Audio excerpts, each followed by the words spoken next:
तो हरपाल जी ने नियम ले लिया, रोज 1000 महात्माओं को भोजन कराते। अब 1000 की जगह कभी कभी 1200 भी हो जाते, 1300 भी हो जाते, 1500 भी हो जाते। लेकिन हरपाल जी करते कुछ नहीं थे, कमाई का कोई जरिया नहीं था। केवल दादा परदादाओं की पुश्त से जो उनके पुश्तैनी धन था उसी को ही खर्च करते जा रहे थे। 1 साल तक बढ़िया चला, 1.5 साल बढ़िया चला, लेकिन 1.5 साल बाद धीरे धीरे धन खत्म होने लगा। जैसे ही धन खत्म होने लगा हरपाल जी बड़ी चिंता में आ गए, क्या करें।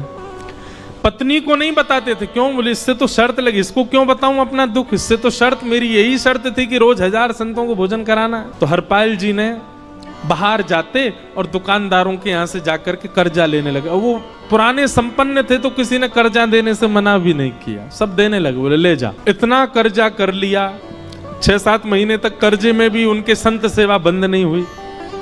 6-7 महीने बाद मांगने वालों ने मांगना शुरू किया, बोले हमारा दो, हमारा दो, हमारा दो। किसी का नहीं दे पाए तो पूरे नगर में ये हो गया कि भैया हरपाल जी अब पहले जैसी स्थिति में नहीं है, कर्जा इनको देना बंद करो, ये देते ही नहीं है पैसा लौटा करके। सब बिगड़ने लगा, धन नष्ट हो गया, इज्जत चली गई, लेकिन उनकी संत सेवा नहीं रुकी, रोज संत सेवा करते। एक दिन मन में विचार करने लगे, अब क्या करूं, अब तो मुझे कोई कर्जा भी नहीं देता, गहने भी सारे बिक गए, धन भी सारा खत्म हो गया।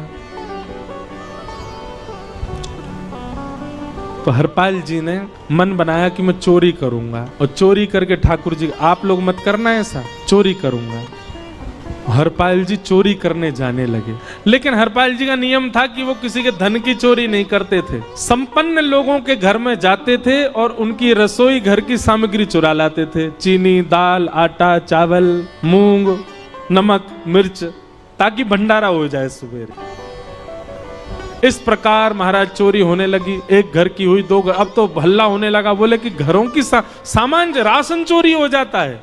वो बड़ा विचित्र चोर है, धन नहीं चुराता है, राशन चुरा के भागता है। ऐसी चोरी होने लगी महाराज।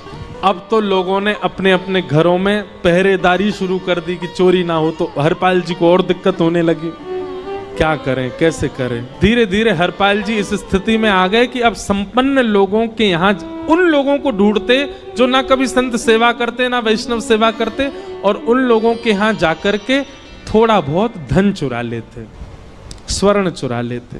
करना कुछ नहीं, अपना घर नहीं बनाते थे, बसाते थे, संत सेवा करते थे। ठाकुर जी रीझ गए हरपाल से। ठाकुर जी बोले, देखो ये सब चोरी कर करके और मेरे संतों को पवारा है। ठाकुर जी बोले, इस पर अनुग्रह करने जाना है।